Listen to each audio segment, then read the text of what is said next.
Assalamualaikum warahmatullahi wabarakatuh. Innal hamdalillah nahmaduhu wa nasta'inuhu wa nastaghfiruh wa na'udzu billahi min shururi anfusina wa min sayyiati a'malina. May yahdihillahu fala mudhillalah wa may yudlilhu fala hadiyalah. Asyhadu an la ilaha illallah wahdahu la syarikalah wa asyhadu anna Muhammadan abduhu wa rasuluh la nabiyya wa la rasula ba'da.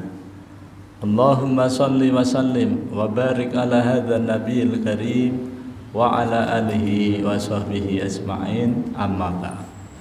Qala Allah ta'ala fil Qur'anil Karim, a'udzu billahi minasyaitonir rajim. Ya ayyuhalladzina amanu taqullaha haqqa tuqatih wa la tamutunna illa wa antum muslimun. Fa in astaqal hadisi kitabullah wa khairal hadi hadi Muhammadin sallallahu alaihi wasallam wa syarrul umuri muhdatsatuha wa kullu muhdatsatin bid'ah wa kullu bid'atin dhalalah wa kullu dhalalatin finnar. Ma'asyiral muslimin, jamaah salat fardhu maghrib musalla Miftahul Jannah yang dirahmati Allah Subhanahu wa taala. Bapak-bapak, ibu-ibu, hadirin wal hadirat, adik-adik yang Allah muliakan. Mari kita kembali bersyukur pada Allah Subhanahu wa taala. Biqouli alhamdulillah wa syukrulillah atas limpahan rahmat dan nikmatnya kepada kita, terutama nikmat hidayah berupa iman dan Islam, yang merupakan nikmat terbesar yang Allah berikan kepada kita para hambanya. Kemudian Allah juga memberi kita nikmat kesehatan, nikmat panjang umur, nikmat waktu luang yang Allah berikan kepada kita, sehingga dengan nikmat itu kita dapat melaksanakan sebagian dari perintahnya, yakni melaksanakan sholat fardhu maghrib secara berjamaah di masjid yang kita cintai ini. Salawat dan salam semoga senantiasa tercurah terlimpah pada junjungan kita Nabi besar Muhammad sallallahu alaihi wasallam, kepada keluarganya, para sahabatnya, para pengikutnya yang setia, baik yang dulu, sekarang maupun yang akan datang. Mudah-mudahan kita semua yang hadir di majelis yang mulia ini, atau siapa saja yang menyaksikan tayangan ini, dicatat oleh Allah Subhanahu wa taala sebagai hamba-hamba Allah yang taat, yang takwa, calon-calon penerima syafaat yang agung dari baginda Nabi sallallahu alaihi wasallam, atas izin Allah Subhanahu wa taala kelak pada hari kiamat. Amin ya rabbal alamin. Bapak-bapak, ibu-ibu, hadirin wa hadirat yang dirahmati Allah Subhanahu wa taala, adik-adik yang Allah muliakan. Alhamdulillah, kita kembali bertemu dalam suasana kebaikan, sehat badan, afiah batin. Ini merupakan nikmat Allah yang wajib kita syukuri, agar Allah Subhanahu wa taala senantiasa menambahkan nikmatnya kepada kita.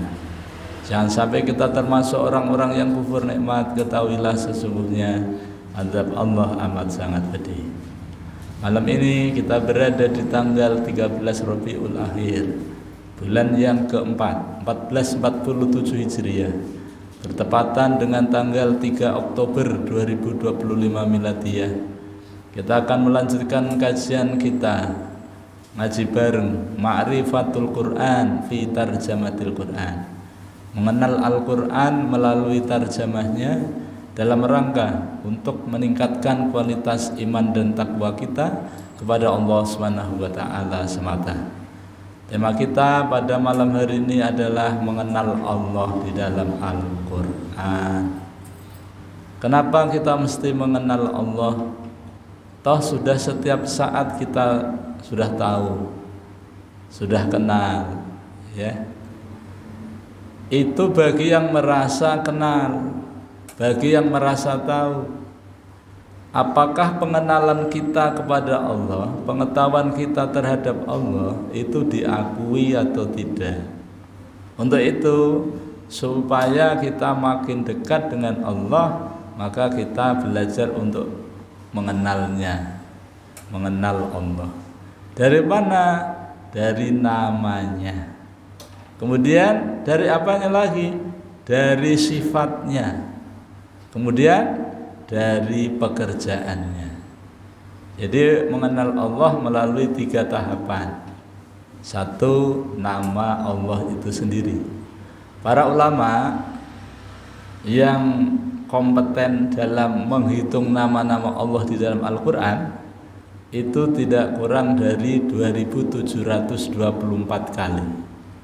2724 kali. Adapun nama Rabb di dalam Al-Quran yang artinya Tuhan, pencipta, pemelihara, pemberi rizki, yang mematikan, yang menghidupkan, itu 905. Jadi Allah lebih banyak dibandingkan Rabb.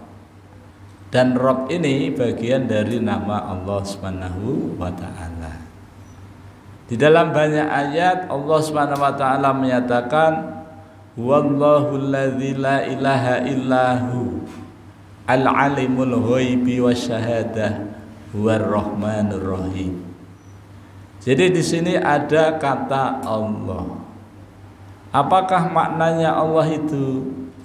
Dalam berbagai pengertian, Allah itu artinya zat yang maha diibadahi, zat yang maha kita sembah. Tidak ada Tuhan yang berhak kita sembah, yang kita ibadahi selain Allah Subhanahu wa ta'ala. Itulah Allah. Jadi kalau kita sudah mengakui, sudah tahu dan sudah mengenal bahwa Allah adalah zat yang kita kenal, yang kita ibadahi, selain Dia tidak, maka apapun yang menjadi keperluan kita hendaknya kita mintanya kepada Allah. Nah, apa yang harus kita lakukan kepada orang yang kita kenal, yaitu Allah Subhanahu wa taala? Yaitu melaksanakan apa yang diperintahkan oleh Allah Subhanahu wa taala di dalam Al-Qur'an, yang disebut dengan ibadah. Ibadah. Apa itu ibadah? Ibadah itu adalah segala perkataan, perbuatan, baik yang kita lihat ataupun yang tidak kita lihat, yang dicintai dan diridhoi oleh Allah Subhanahu wa taala, dan dalam pelaksanaannya kita laksanakan dengan ikhlas dan mutabaah mengikuti contoh Nabi kita Muhammad sallallahu alaihi wasallam. Itulah ibadah. Jadi kalau kita sudah mengenal Allah, kemudian kita juga tahu apa yang dikehendaki oleh Allah untuk kita sebagai tugas kita sebagai hamba, maka insya Allah kita akan mendapatkan nilai di sisinya. Yang kedua, ketika kita itu perlu sesuatu kepada Allah, mungkin kita belum tahu nama-nama Allah yang lain selain Allah, maka cukuplah kita menyebut dengan Allah. Allahumma, ya Allah. Itu sudah cukup. Kenapa? Karena nama Allah itu melingkupi seluruhnya. Jadi mulai dari Ar-Rahman, Ar-Rahim, Al-Malik, Al-Qudus dan seterusnya, itu sudah terwakili oleh nama yang satu ini, yaitu Allah. Apa manfaatnya kalau kita mengenal Allah? Satu, kalau kita mengenal Allah, maka Allah kita kenal sebagai zat yang maha indah, zat yang maha baik. Keindahan Allah tidak ada yang menandinginya. Kebaikan Allah tidak ada yang mirip apalagi sama. Bahkan saking baiknya Allah kepada kita hambanya, kadang-kadang kita tidak minta saja Allah beri. Mungkin Pak Haji pagi ini belum minta kepada Allah, ya Allah lancarkanlah detak jantungku. Mungkin enggak gitu. Tapi Allah kasih, ya kan? Banyak hal yang kita tidak minta, Allah kasih. Kenapa? Allah maha baik terhadap hamba-hambanya. Nah, kalau kita sudah tahu bahwa Allah Maha Indah dan Maha Baik, maka dialah Allah yang berhak kita cintai. Selain Allah juga boleh, tetapi tidak boleh menyamai cinta kita kepada Allah Subhanahu wa taala. Apabila kita meletakkan rasa cinta kita kepada Allah, kita letakkan pada posisi yang paling tinggi, maka itu sudah betul. Tapi manakala Allah, Rasul dan Jihad kita letakkan sama, apalagi di bawah. Di bawah itu ada di surah At-Taubah ayat 24, itu ada 8 macam yang sering dijadikan oleh manusia sebagai tumpuan cinta, gitu ya. Mereka adalah bapak-bapak kita, saudara-saudara kita, anak-anak kita, kemudian usaha-usaha kita yang kita takut bangkrut, gitu ya. Kemudian sawah ladang yang selama ini kita banggakan, kemudian rumah yang amat sangat kita sayangi, ya, itu lebih kita cintai daripada Allah, Rasul dan Jihad. Maka kata Allah, tunggu, kami akan mendatangkan perkara kepada mereka. Allah mengancam dalam hal ini. Tetapi kalau kita sudah tahu nama Allah, maka insya Allah kita akan meletakkan cinta kita kepada Allah di atas segalanya. Kalau kita sudah mencintai Allah, ya, lalu apa saja yang harus kita cintai? Kalau kita meletakkan cinta kita kepada Allah, cinta yang maksimal, ya, maksimal itu berarti ada cinta minimal. Memang tergantung tingkat keimanan masing-masing.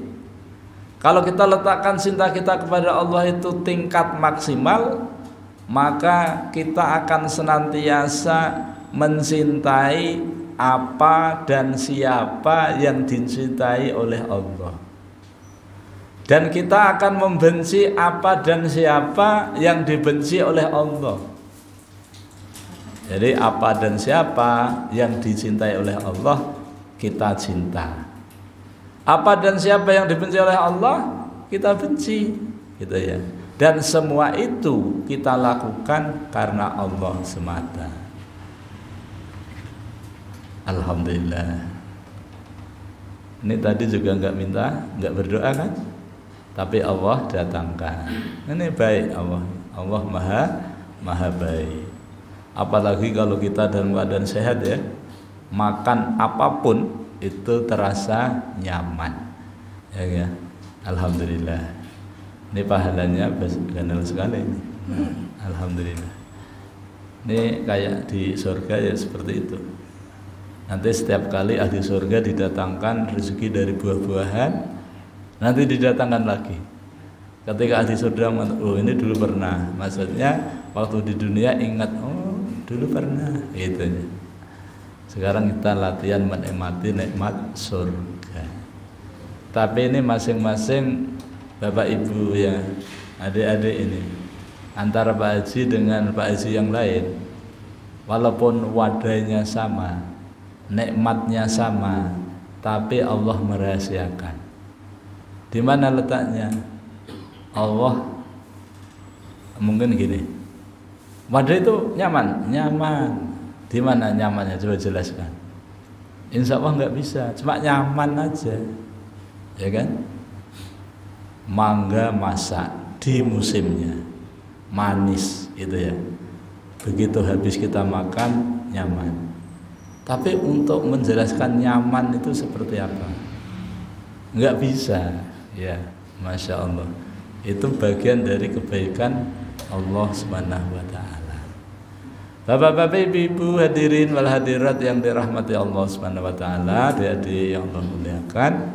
Lalu kalau kita sudah menempatkan cinta kita kepada Allah dengan cinta yang maksimal, maka kita akan mencintai apa yang dicintai oleh Allah, dan kita akan mencintai kepada siapa yang dicintai oleh Allah. Apa kira-kira yang Allah cinta? Suatu ketika sahabat datang kepada Nabi, "Ya Rasulullah, beritahukanlah kepadaku tentang satu amalan yang ketika aku amalkan Allah cinta kepadaku dan manusia juga cinta kepadaku."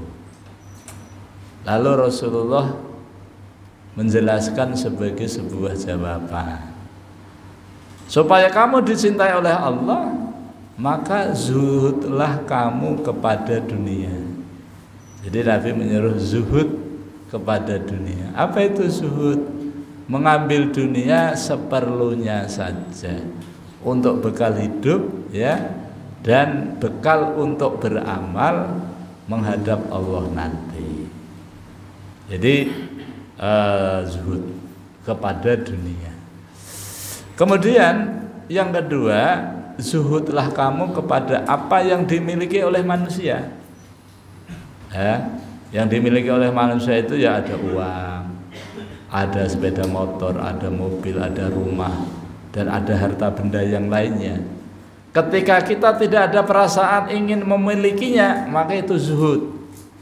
Bahkan dikasih saja kadang-kadang masih mengucapkan terima kasih, apalagi minta.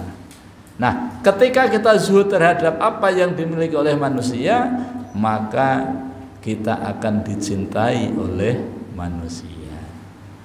Jadi Allah mencintai amal soleh. Dan amal soleh ini macamnya banyak sekali.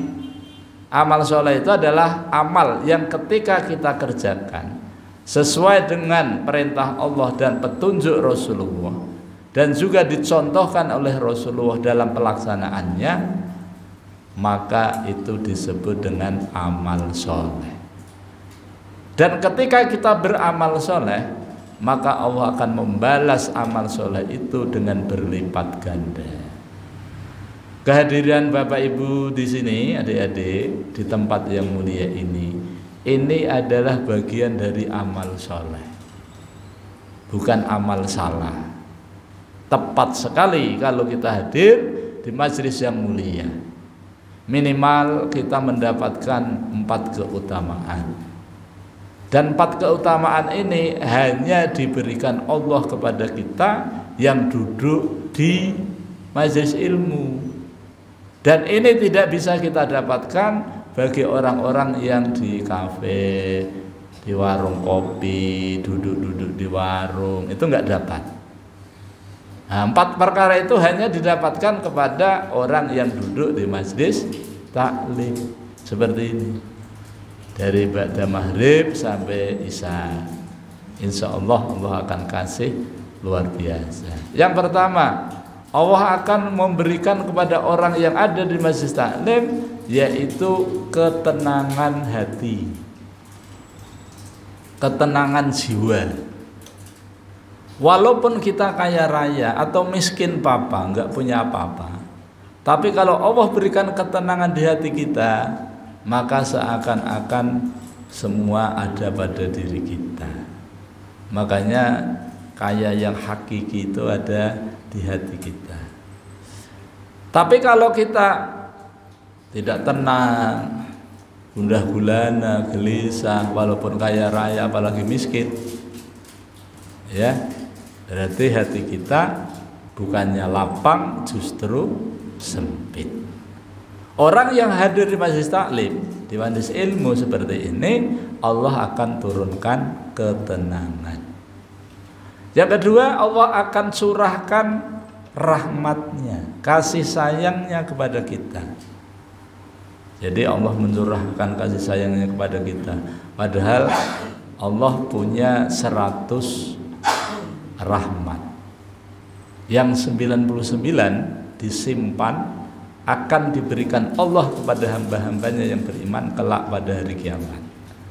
Cuma 1 rahmatnya Allah diberikan kepada makhluknya, tidak hanya bangsa manusia, tidak hanya bangsa jin, juga makhluk-makhluk yang lainnya, makhluk hidup yang lainnya, semua jenis ikan dan lain sebagainya.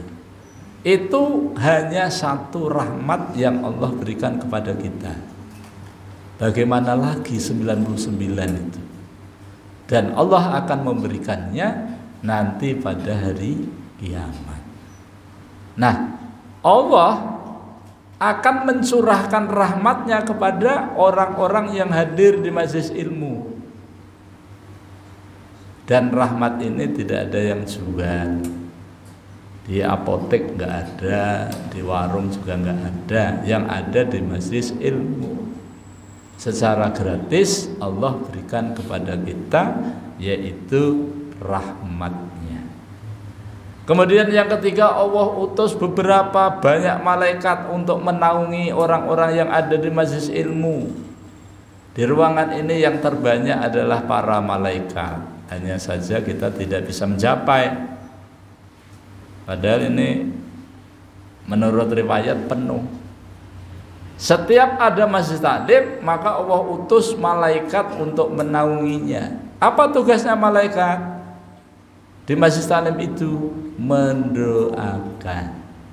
Allahumma firlahu warhamhu, atau Allahumma firlahum warhamhum, karena banyak ini. Lebih dari 3 ini kan jamak.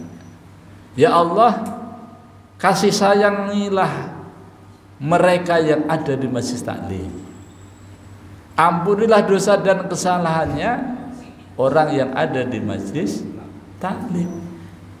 Maka insya Allah sepulang kita dari tempat ini, insya Allah kita akan dalam keadaan tidak berdosa, karena Allah mengampuni dosa dan kesalahan kita, baik yang kita sengaja, terlebih yang enggak kita sengaja. Dan secara otomatis kita mendapatkan doa dari para malaikat. Yang berdoa orang yang tidak pernah maksiat. Ya, malaikat tuh enggak begitu cintalah terhadap dunia itu. Beda dengan kita ini. Terhadap dunia itu cinta banget. Ya walaupun ya, kalau kita itu mencintai dunia itu seperti bayang-bayang. Mengejar dunia itu seperti mengejar bayang-bayang. Semakin kita kejar bayangan kita, semakin nggak ketemu, ya kan? Tapi kalau nggak kita kejar, kita diem, ya ada aja di depan, bahkan mengejar kita, gitu ya. Malaikat yang mendoakan kita itu sosok makhluk Allah yang mulia, ya, nggak pernah maksiat, nggak pernah melukai perasaan Allah, mendoakan kepada kita, insya Allah kabul. Nah ini. Dan ini juga tidak bisa kita dapatkan di tempat lain, hanya di tempat majelis ilmu. Kemudian yang keempat, Allah SWT mengabsen, menyebut nama-nama kita satu demi satu disebut, dibanggakan di hadapan para malaikat. Pak Fahir disebut, ya. Bulan yang lalu nggak ketemu karena lagi tugas, misalnya gitu. Diabsen oleh Allah, disebut-sebut, ya. Pak Supri Hadi hadir, oh hadir, posisinya bersandar sambil ngantuk-ngantuk, enggak apa-apa, itu kan. Pak Supri Hadi ada? Ada. Alhamdulillah. Pak Haji Hasbullah lagi khusyuk mencatat materi ceramah misalnya gitu ya. Nah, banyak ini. Jadi banyak sekali kebaikan-kebaikan yang Allah berikan kepada kita yang hadir di majelis taklim. Dibanggakan. Sampai-sampai malaikat itu kepengen jadi manusia. Karena manusia dibanggakan oleh Allah Subhanahu wa taala. Nah ini. Nah, ini disebut dengan kebaikan, dan kebaikan ini disebut amal soleh, dan amal soleh ini disukai, dicintai oleh Allah. Jadi orang yang cintanya maksimal kepada Allah akan mencintai apa dan siapa yang dicintai oleh Allah. Lalu siapa yang dicintai oleh Allah? Yang dicintai oleh Allah adalah Rasulullah, para utusan, sahabat-sahabat Rasulullah, orang-orang yang beriman, yang senantiasa melaksanakan apa yang diperintahkan oleh Allah Subhanahu wa taala. wali-wali Allah itu dicintai oleh Allah. Bahkan wali-wali Allah itu mendapatkan jaminan dari Allah. Tidak ada perasaan takut, khawatir, cemas, duka cita, itu enggak ada. Makanya yang hadir ini dihadapkan termasuk wali-wali Allah. Di surah 10, surah Yunus ayat 62 Allah menyatakan, ala inna awliya Allah la khaufun alaihim walahum yahzanun. Ketahuilah bahwasanya wali-wali Allah itu tidak ada yang punya perasaan takut, gundah gulana, gelisah, takut gek nanti ketangkap KPK. Enggak ada. Wali Allah itu bersih dari korupsi. Wali Allah. Kalau ngaku wali Allah kok korupsi, itu berarti wali Allah enggak asli itu ya. Wali Allah dijamin. Apalagi yang dikorupsi itu kan dunia, yang nilainya kalah dengan satu huruf Al-Quran. Jadi Bapak Ibu, adik-adik, baca Al-Quran satu huruf saja, Allah balas 10 kebaikan. Berarti 10 kebaikan ini lebih baik daripada 10 dunia dan isinya. Dunia loh, bukan Indonesia, dan isinya. 2/3 laut, 1/3 tanah. Lah di dalam tanah itu ada emas, ada nikel, ada batu bara, ada minyak, ada pertamak, pertalite, ada yang oplosan juga, tapi ngoplosnya di atas bumi. Ya, ada tempat khusus untuk memanipulasi produk, gitu ya. Itu isinya macam-macam, ya kan? Belum laut, isinya macam-macam, ada mutiara, ada berbagai macam jenis ikan, dan semuanya itu memberikan kebaikan, manfaat kepada kita. Nah, ini itu masih kalah dengan satu huruf ketika kita baca Al-Quran. Alhamdulillahi Rabbil Alamin, Bismillahirrahmanirrahim. Berapa huruf itu? Banyak sekali hurufnya. Berarti banyak kebaikan yang Allah berikan kepada kita. Nah itu. Jadi wali-wali Allah itu adalah orang-orang yang dicintai Allah. Berarti kita juga harus cinta kepada Rasul, cinta kepada para sahabat, cinta kepada orang-orang yang beriman, cinta kepada wali-wali Allah. Wali Allah itu bukan orang yang bisa terbang, orang yang bisa berjalan di atas api atau di atas air. Bukan. Dan wali Allah itu bukan orang yang telanjang bulat. Bukan. Wali Allah itu rapi. Ya. Di 63 Allah mengatakan alladzina amanu wa kanu yattaqun. Wali-wali Allah tadi yang dijamin oleh Allah tidak ada rasa takut, tidak ada rasa khawatir, tidak ada duka cita, ya. Baik yang menimpanya yang telah lalu atau sekarang atau yang akan datang. Itu wali Allah tidak. Karena dijamin oleh Allah SWT. Bagaimana kebiasaan wali Allah itu dikatakan oleh Allah, alladzina amanu, yaitu orang-orang yang senantiasa beriman. Beriman kepada rukun iman yang 6. Ya. Wa kanu, dan mereka wali-wali Allah itu yang beriman tadi, yattaqun, senantiasa bertakwa kepada Allah. Di mana saja, kapan saja, dia senantiasa beriman dan bertakwa kepada Allah. Nah, ini orang-orang yang dicintai oleh Allah. Ya. Bagaimana upaya-upaya supaya kita bisa diangkat sebagai wali? Pertama, kita jadikan diri kita sebagai orang yang beriman. Kemudian yang kedua, beramal soleh. Amal soleh namanya takwa. Makanya takwa itu melaksanakan perintah Allah sesuai dengan kesanggupan kita dan meninggalkan semua yang dilarang oleh Allah SWT tanpa kecuali. baik yang mampu ataupun yang belum mampu harus kita tinggalkan. Kenapa melaksanakan perintah harus semampunya? Karena melaksanakan perintah itu pakai biaya. Bapak Ibu hadir di tempat ini kan pakai biaya untuk beli pakaian. Makanya semampunya, ya semampunya. Alhamdulillah sampai di sini tidak hanya kita dapat pahala, tapi juga dapat wadai, dapat minuman. Silakan Bapak Ibu diminum. Ya, alhamdulillah. Pak Haji, minum dulu Haji. Ya. Santai tapi pasti. Gitu ya. Terus nanti yang mendonasi makanan ini juga dapat balasan yang luar biasa. Barang siapa yang bersedekah separuh biji kurma, separuh, apalagi ini wadah misalnya guana, nanti Allah akan besarkan, Allah akan pelihara seperti gunung, dan gunung itu nanti akan menghalang-halangi kita dari sentuhan api neraka.